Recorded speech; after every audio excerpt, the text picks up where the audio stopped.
हम लोग एक करंट अफेयर्स के ऊपर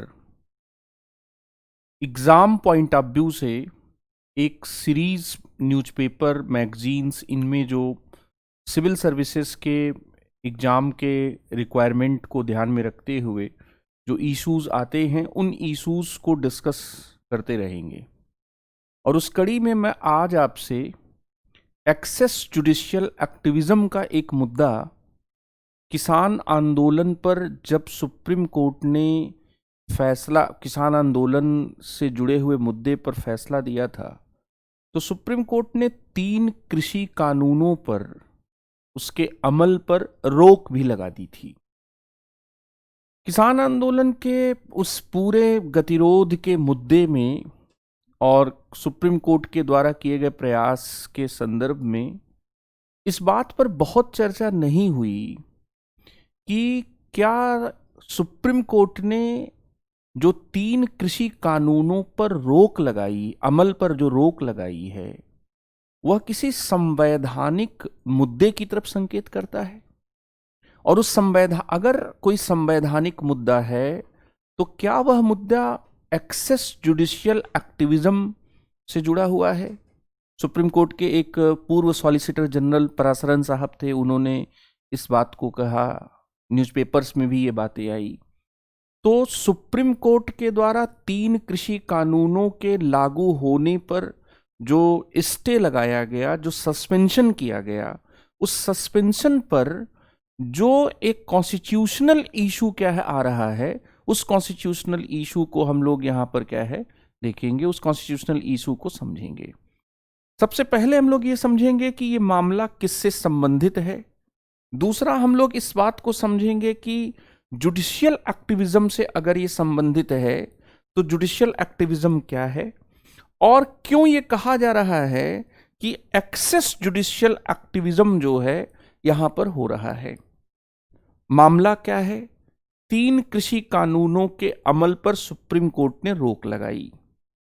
एक कृषि कानून कृषि उपज से संबंधित था, दूसरा कृषि कानून जो था वो किसानों मूल्य से संबंधित है, और तीसरा कृषि कानून आवश्यक वस्तु अधिनियम था, जिसमें कुछ चीजों को आवश्यक वस्तुओं की लिस्ट से बाहर कर दिया गया। ऐसा कहा गया कि इन 3 कृषि कानूनों के अमल पर रोक लगाकर सुप्रीम कोर्ट ने सरकार के काम में दखल दिया है। सुप्रीम कोर्ट ने अपनी सीमाएं लांघी हैं और सुप्रीम कोर्ट ने जो न्यायपालिका और विधायिका के बीच में जो सीमाएं संविधान में खींची गई हैं, उन सीमाओं को क्रॉस किया है। ये भी कहा गया कि ये एक ऐसा जुडिशियल इंटरफेरेंस है, न्यायिक हस्तक्षेप है, जो अंतरिम स्थिति में लगाया गया, इंटरिम स्टेज में, किसी कानून के अंतरिम स्थिति पर क्या है लगाया गया। यहां पर एक अक्सर कानून के ज्यूरिस्प्रूडेंस के जस्टिस की दुनिया में एक डिबेट होता है, और वो डिबेट ये होता है कि न्याय का कौन सा स्वरूप ज्यादा सही है, प्रोसीड्यूरल जस्टिस का या टेलियोलॉजिकल जस्टिस का। प्रक्रियात्मक न्याय ज्यादा अच्छा माना जाए या परिणामात्मक जो न्याय है, जो टेलियोलॉजिकल जो जस्टिस है, उसको अच्छा माना जाए। यहां पर आप देखेंगे कि प्रोसेस के संदर्भ में या प्रक्रियात्मक न्याय के संदर्भ में क्या है, कुछ चीजें क्या है उठती हैं। सुप्रीम कोर्ट ने कानून पर रोक लगाई, और कानून पर रोक कानून के लागू होने पर, अमल होने पर रोक थी। दरअसल सुप्रीम कोर्ट ने यहां पर कानून पर रोक को और कानून के लागू होने पर कानून के लागू होने के संदर्भ में हम ये कह सकते हैं कि जो इसके बीच में अंतर है, एक अंतर उसने किया। सुप्रीम कोर्ट के भाषा से, सुप्रीम कोर्ट के 11 पेज के जजमेंट से ऐसा लगा कि सुप्रीम कोर्ट एक डिस्टिंक्शन कर रहा है, और सुप्रीम कोर्ट जो डिस्टिंक्शन कर रहा है वह डिस्टिंक्शन ये है कि वो कानून की संवैधानिकता की जांच होने के बाद जो किसी कानून को वह अल्ट्रा वायरस घोषित करता है या मूल अधिकारों के हनन के संदर्भ में जो बातें वह घोषित करता है, दरअसल कानून पर जो रोक है या कानून के संदर्भ में जो रोक है, वो उस संदर्भ में या इस आयाम से वह नहीं लगा रहा है। दरअसल वह कानून के लागू होने पर जो लागू होने पर या अमल होने पर जो रोक है, उस रोक को क्या है लगा रहा है। विद्वानों का ये कहना था कि ये बहुत दुर्लभ चीज है, ये बहुत रेयर क्या होता है। और दरअसल दो मामले हाल फिलहाल में ऐसे रहे हैं, एक मराठा आरक्षण का मामला, दूसरा कृषि कानून, जो ये तीन हैं, इसी में इस तरह के जुडिशियल ऑर्डर सुप्रीम कोर्ट के द्वारा दिए गए। दूसरी बात यह है बच्चों कि किसी कानून को रोकना अमल होने से और किसी कानून को रद्द करने की मांग किसान कर रहे हैं, और सुप्रीम कोर्ट किसी कानून को असंवैधानिक घोषित करता है तो उसका प्रभाव एक तरह से क्या हो जाता है, उसका प्रभाव ये हो जाता है कि कानून अब एक तरह से रद्द हो गया। दोनों में हमें प्रोसेस के संदर्भ में क्या है अंतर करना होगा। तीसरी बात यहां पर यह है कि जो ये बात कही जा रही है कि 3 कृषि कानूनों के अमल पर रोक जो है वह एक प्रकार का दखल है, और वह दखल संविधान में खींची गई जो सीमाएं हैं उन सीमाओं के संदर्भ में है, और यह एक प्रकार का जुडिशियल एक्टिविज्म है। तो उसके पक्ष में और उसके विपक्ष में क्या बातें हैं, 3 कृषि कानूनों के अमल पर रोक लगाने के पक्ष में क्या बातें हैं, और 3 कृषि कानूनों के अमल पर रोक लगाने के विपक्ष में क्या बातें हैं। तो सबसे पहली बात ये कि सुप्रीम कोर्ट का ये जजमेंट, जो 11 पेज का जजमेंट था, उसमें कहा गया कि यह नहीं कहा जा सकता है कि सुप्रीम कोर्ट के पास ऐसी कोई शक्ति नहीं है कि वह कार्यपालिका की कार्यवाही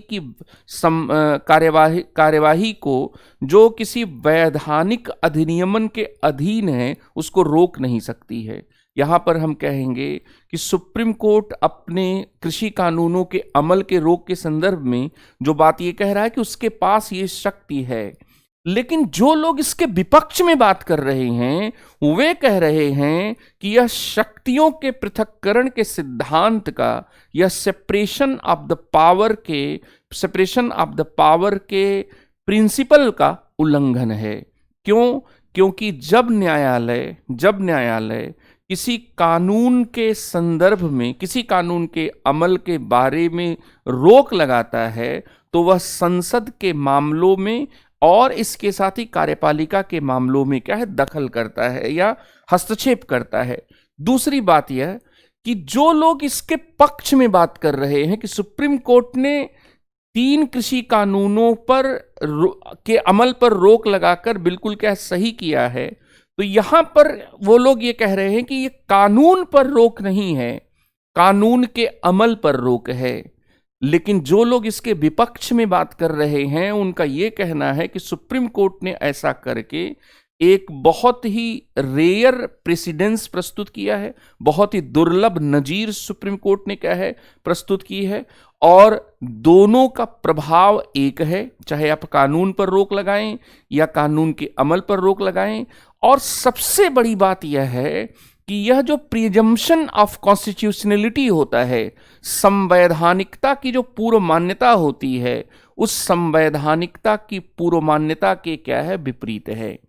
इसलिए सुप्रीम कोर्ट के द्वारा 3 कृषि कानूनों पर अमल पर स्टे लगाए जाने, उसके सस्पेंशन के अगेंस्ट जो 2 बड़े आर्गुमेंट दिए गए, वो उसमें एक आर्गुमेंट तो ये है कि यह सेपरेशन ऑफ द पावर के डॉक्ट्रिन के अगेंस्ट है, शक्तियों के पृथक्करण के सिद्धांत के अगेंस्ट है, क्योंकि सुप्रीम कोर्ट इसमें चाहे अनचाहे तरीके से संसद के काम में, संसद के कार्यक्षेत्र में दखल करता है। दूसरा, कोई भी कानून जब बनता है तो एक कॉन्स्टिट्यूशनल प्रिजम्पशन होता है।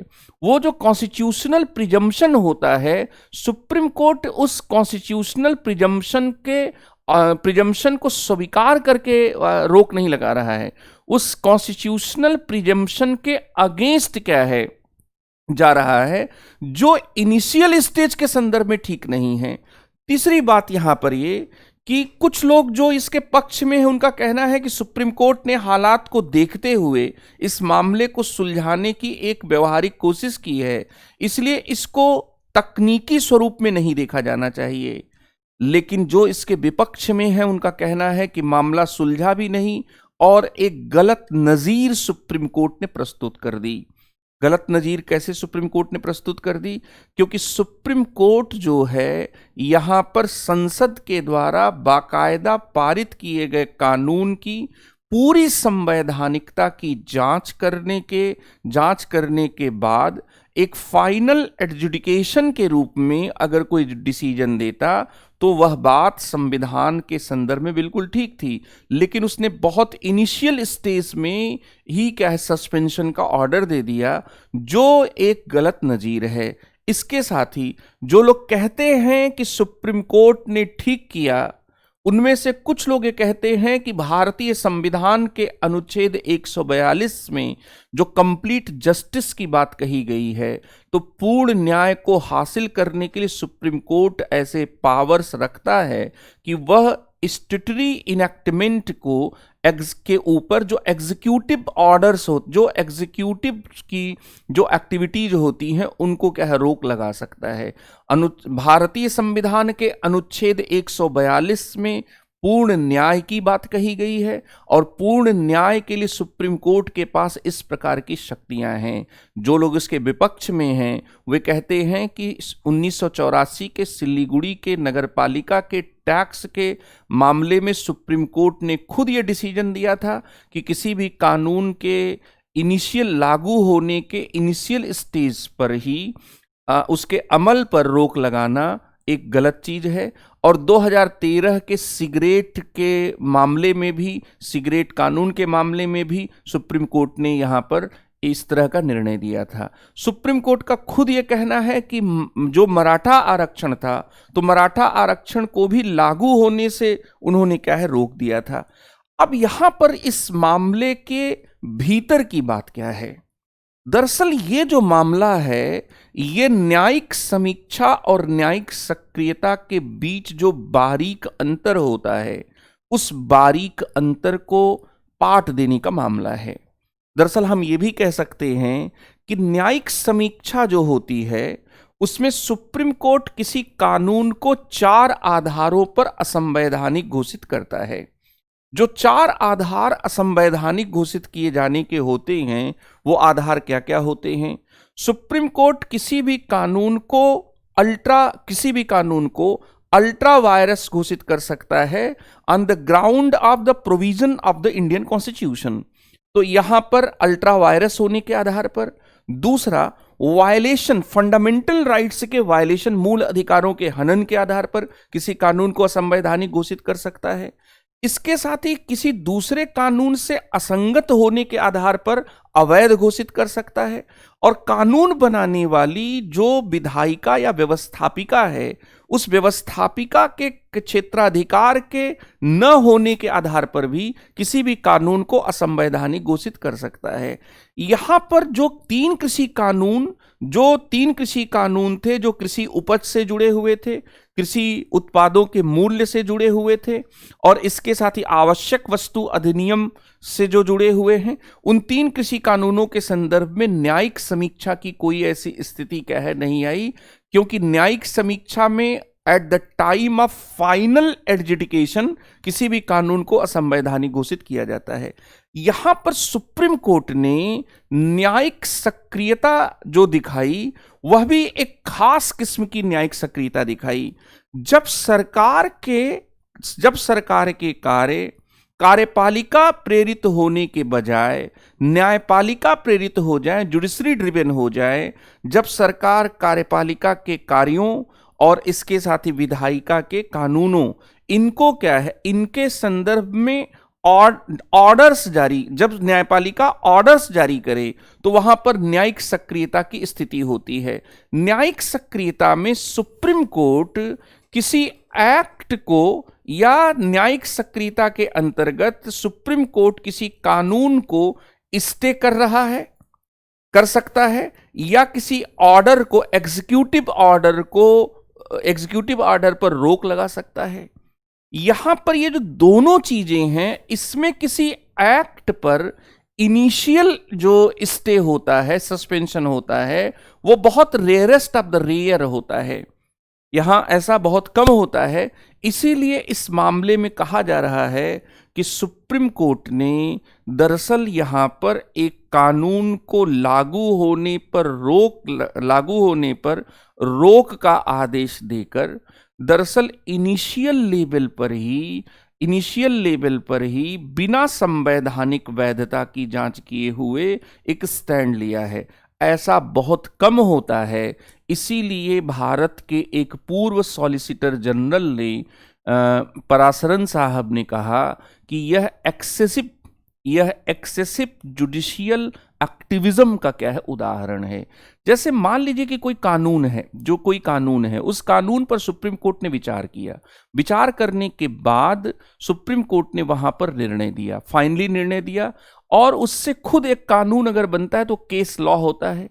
यहां पर अगर आप देखेंगे तो कृषि कानूनों के संदर्भ में दरअसल लोगों का कहना है कि यह जुडिशियल रिव्यू के बजाय यह एक प्रकार का जुडिशियल एक्टिविज्म है, जो जुडिशियल एक्टिविज्म नॉर्मली होता नहीं है। यह पीआईएल के थ्रू नहीं आया है। यह जुडिशियल एक्टिविज्म जो है वह हम ये भी नहीं कह सकते हैं कि इसमें कोई पब्लिक कंसर्न या इस तरह का कोई इसमें जो है इस जुडिशियल एक्टिविज्म में कोई ऐसा लोगों की तरफ से कि कोई ऐसी शिकायत की गई हो। यहां पर सुप्रीम कोर्ट ने यहां इसके संदर्भ में क्या है, एक्ट पर जो कार्रवाई की है वह एक तरह का एक जुडिशियल ओवररीच है। तो ये कुल मिलाकर मुद्दा है। इस मुद्दे को इस तरीके से भी देखा जा सकता है। Thank you very much.